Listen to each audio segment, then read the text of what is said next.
What an amazing project. I mean, not only is it amazing to look at, it's creatively great, the acting's great. I love the fight scenes. I love the fact that we're finally getting away from the big sound effects like the old Batman, like thwack, and now punches sound like punches, don't they? Right. Gina, it must be an exciting project to work on for lots of different reasons. I wonder if you could talk to me about Matilda and how she's kind of rolled with some of the punches on set, and does a particular actor change the direction of the action?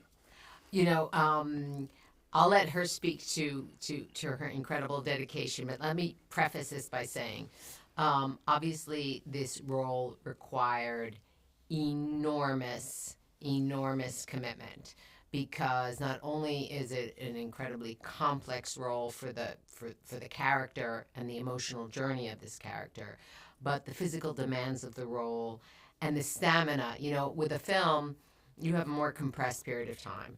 When you're making a series of 6 episodes, you're there 18, 20 weeks, and compound that with months of training. What was so fantastic about Matilda was her level of commitment to this project, and how she embraced the 4 months of training that she had to do before she was actually able to delve in to her role as an actor, becoming Diana. Yeah. So that was amazing. So Amazing. Matilda, when you were writing songs and thinking about performing on stage and releasing albums, did you ever imagine you'd be rolling around and kind of doing stunts in movies? No, I never thought about myself that way, but I do have a past as a gymnast. I used to, from the age of 4 to the age of 12, I remember doing competitions in the weekend and training 4 times a week. So I come from that, and I have a good muscular memory. So when it came to, train for the series, first of all, while reading the script, that was the thing that I was most drawn to and fascinated by.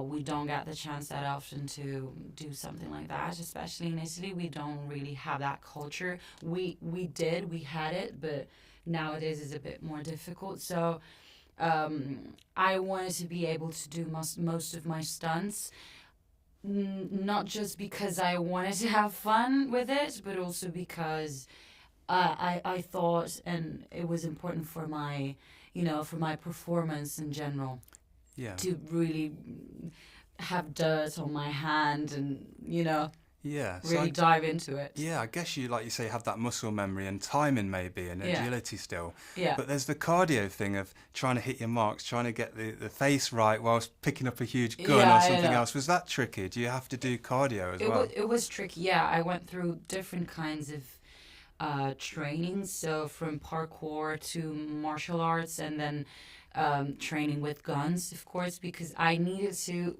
portray like a war machine and a well trained spy. So it all had to look very natural and very casual. So even unload and reload a gun had to look like very easy for me, and that wasn't easy at the beginning. So yeah. And these weapons, obviously they aren't real, but they are real. They're just modified so that they can't actually shoot. So the weight of these weapons that she had to use, it's incredible. Yeah. It's incredible. I did a set visit yesterday, so I got to hold some of the guns, and I was told how many times you loaded and reloaded to practice, and that shows on screen, because I'm sure there's people that comment on social media about if you don't hold a gun right and all that kind of thing. Well, I have to say also I had the most wonderful coach, Emiliano Novelli, at the EA Stunt in Italy. They're the best in the world, and they had trained me with so much patience and love, and they were always on set, caring about me, be sure that everything was, safe, but he also kept telling me, just believe it. You have to believe in what you're doing. Otherwise, it doesn't make sense.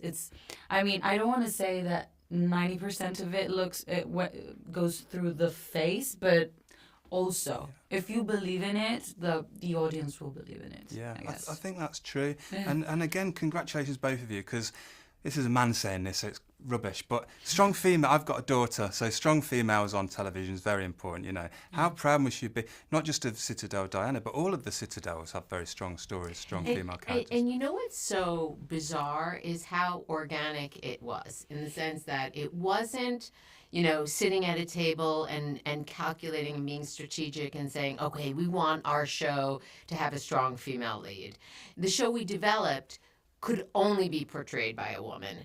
And I think the other shows, it was a natural progression as well. So yes, especially for Italy, to have such a strong female lead, and you said this a little while ago, we can't wait for the day where we don't need to comment anymore on the fact that, oh wow, there are 3 strong female leads in a global series. And that is kind of, you know, not even the norm, but just par for the course, right? Yeah. So yeah, it's fantastic. It's really cool. Yeah, I look forward to that day too, because I always think it's a crazy question, but the work that you're doing is going to normalise that, so then that question will be irrelevant. Exactly. Thank you very much for your Hopefully sooner time. rather than Really later. appreciate it. Lovely Thank to you meet so you. much. It Really was enjoyed lovely. the show. Hopefully we'll chat again another time.